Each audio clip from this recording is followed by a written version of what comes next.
Hello, everyone. Today I would like to tell you the story of Little Red Riding Hood. This story is loved by many people around the world. It is a story about a kind girl, her grandmother, and a cunning wolf. Please listen carefully and imagine the pictures in your mind as I read to you. Once upon a time, there was a little girl who lived in a small village. She was very sweet and friendly. Everyone in her village loved her, but the person who loved her the most was her grandmother. Her grandmother liked to make special things for her granddaughter. One day, she gave her a beautiful red cloak with a hood. The girl loved the red cloak very much. She wore it every day.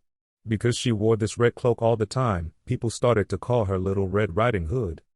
Little Red Riding Hood lived with her mother in a nice little house near a big green forest. Her grandmother lived on the other side of the forest, in a small cottage. Little Red Riding Hood loved her grandmother very much. She liked to visit her as often as she could. One sunny morning, Little Red Riding Hood's mother packed a small basket with bread, cake, and some fruit. She called Little Red Riding Hood and said, "Grandma is not feeling well today. I want you to take this basket of food to her. She will be very happy to see you and she needs this healthy food. Please be careful and go straight to Grandma's house. Do not talk to any strangers. Do not go off the path. The forest can be dangerous, so please promise me you will be careful." Little Red Riding Hood promised her mother that she would be careful. She put on her red cloak and took the basket. She felt happy because she liked to visit her grandmother. She started her journey, walking through the forest, singing a little song, and looking at the pretty flowers and tall trees. Birds were singing in the trees and butterflies were flying in the air. Everything felt peaceful. As Little Red Riding Hood walked through the forest, she suddenly saw a big wolf. The wolf had sharp eyes and sharp teeth, but he tried to look friendly. He walked up to Little Red Riding Hood and said, "Good morning, little girl. Where are you going this beautiful day?" Little Red Riding Hood remembered that her mother told her not to talk to strangers. But the wolf looked so friendly that she thought it would be all right to answer him. She said, "I am going to visit my grandmother. She is not feeling well, so I am bringing her this basket with some food. She lives on the other side of the forest, in a little house under 3 large oak trees." The wolf listened carefully to her answer. He was very hungry. He wanted to eat Little Red Riding Hood, but he was also thinking that her grandmother could be an even easier meal. The wolf smiled and said, "That is very kind of you. Where does your grandmother live again?"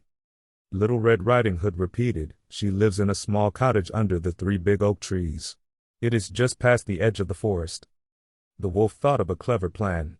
He smiled at Little Red Riding Hood and said, "Why don't you pick some of these lovely flowers for your grandmother? I am sure they will make her very happy. Look at all the colors here in the forest. Yellow, red, blue, and white flowers. Wouldn't it be nice to give her a beautiful bouquet?" Little Red Riding Hood thought this was a wonderful idea. She wanted to make her grandmother very happy, and the flowers looked so beautiful. She put down her basket and started picking flowers of all kinds. She went farther and farther into the forest as she looked for the prettiest flowers. While she was busy picking flowers, the wolf ran quickly down the path to the grandmother's house. He ran as fast as he could, following the directions Little Red Riding Hood had given him. Soon, he saw the small cottage under the 3 big oak trees. The wolf knocked on the door and tried to sound like a little girl. He said, "Grandma, it's me, Little Red Riding Hood. I have brought you a basket of delicious food." Grandmother answered, "Come in, dear. The door is open." The wolf pushed open the door, and in a second, he jumped at the grandmother. The grandmother was very surprised, but before she could do anything, the wolf put her into the wardrobe and locked the door.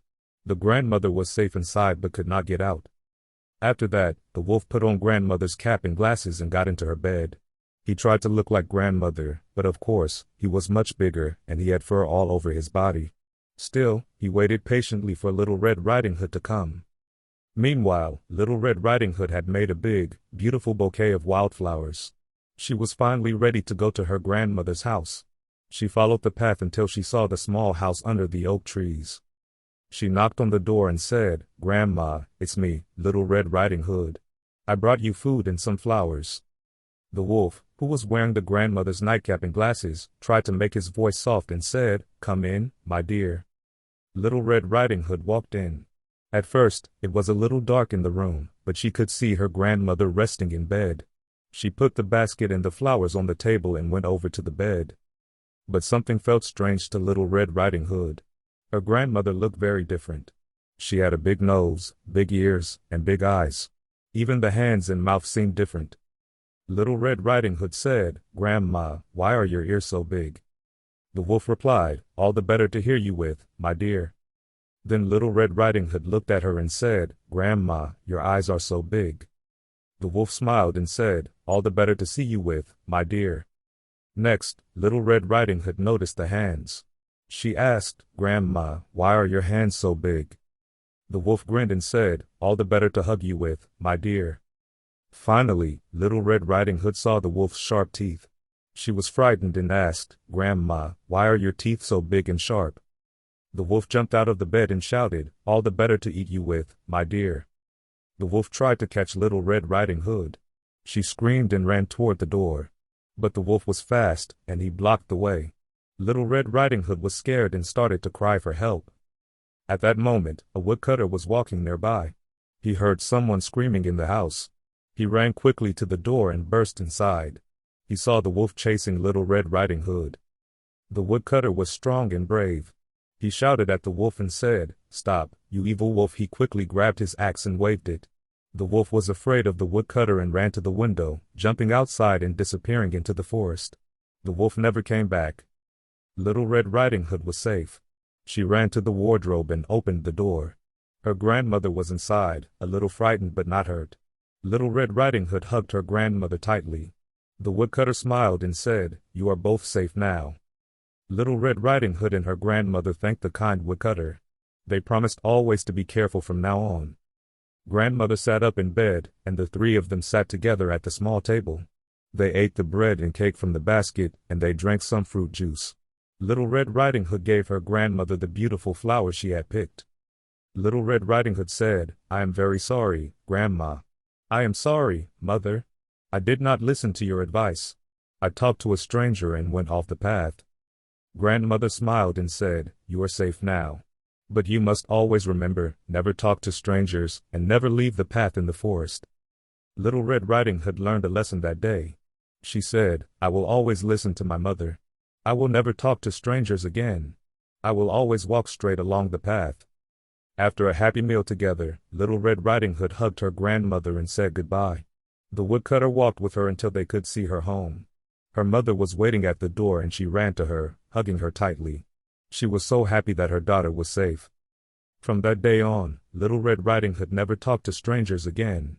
When she visited her grandmother, she always walked carefully on the path through the forest and watched out for danger. Little Red Riding Hood visited her grandmother often, and they always had nice times together. Sometimes, Little Red Riding Hood told her story to other children in the village. She warned them, never talk to strangers in the forest. And always listen to what your mother tells you.